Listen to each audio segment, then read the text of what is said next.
आज नारद जी ने कहा प्रभु कि भगवान ने नंदिकेश्वर का कैसे अवतार धारण किया है, हमको बताइएगा। सनत कुमार को महाराज आज नंदिकेश्वर भगवान अपनी स्वयं कथा श्रवण कराते कराते कहते, क्या कहते कि हे सनत कुमार, नंदीश्वर स्वामी कहते हैं कि मेरे पिता का नाम शिलाद था। क्या नाम? नंदकेश्वर भगवान के पिता का नाम क्या है? शिलाद। शिलाद था और मेरे पिता ने पितरों का उद्धार करने के लिए कठोर तप किया। देवराज इंद्र प्रकट हुए और शिलाद से महाराज कहने लग गए कि वरदान मांगो, क्या वरदान मांगना चाहते हो? तो शिलाद कहता है प्रभु मैं अजर अमर और आजीवन मुझे पुत्र चाहिए जो कभी मरे ना, ऐसा पुत्र चाहिए। इंद्र ने कहा भैया मेरे बस की बात नहीं है, आप एक काम करो, यदि आपको इस प्रकार से वर प्राप्त करना है तो किसकी शरण में चले जाओ? भगवान शंकर की शरण में चले जाओ।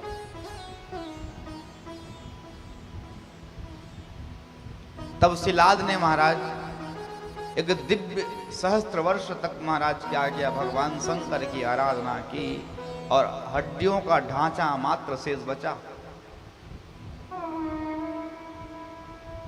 ऐसा कठोर तप किया महाराज कि सारा का सारा उसके शरीर को तप करते करते करते दिमक खा गया, केवल हड्डी बचा, हड्डी।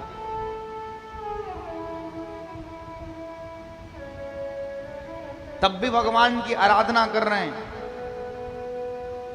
मानस में भी लिखा है इसी बात को कि अस्ति मात्र होई रहे समीरा,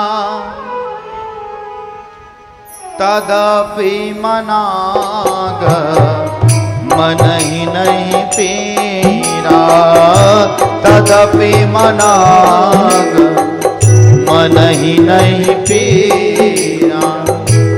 मांगो मांगो बर भय नव भानी, मांगो मांगो बर भय नव भानी, परम गंभीर कृपामृत दानी, परम गंभीर कृपामय स्वामी।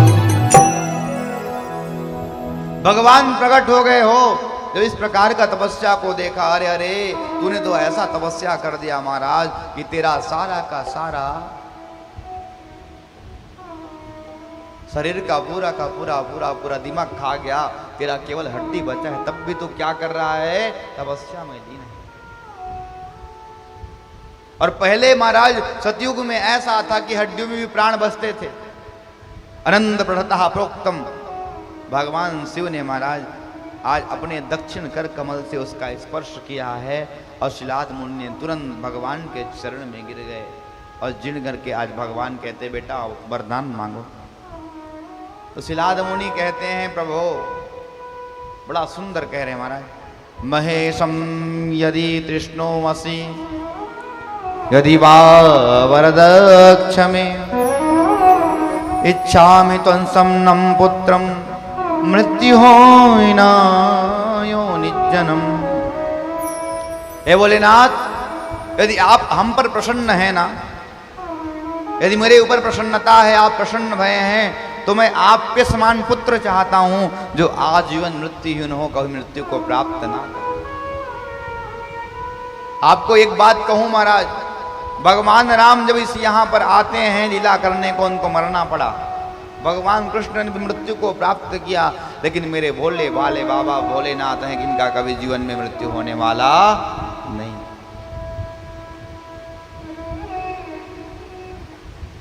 भगवान शंकर ने कहा आप उस सरिस खोजो कहाँ जाई, इसलिए सुनो मुनि, मुनि तब तनय हो या मैं आई।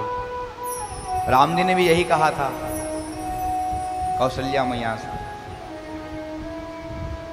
तुमको जगतपति का पिता बनने का सौभाग्य प्राप्त होगा। पितुर्वे जगताम मुने, चिंता ना करो। और कुछ समय बाद में शिलाद मुनि के महाराज यज्ञ किया और उसी समय भगवान शंकर के दिव्य तेज से चिलाद मुनि ने आज महाराज मुनि में के आज उसकी पत्नी के गर्भ में प्रविष्ट हो गए और प्रविष्ट होकर के तेज से महाराज वहीं पर एक बालक प्रकट हो गया और वही बालक क्या बना, नंदिकेश्वर बना है।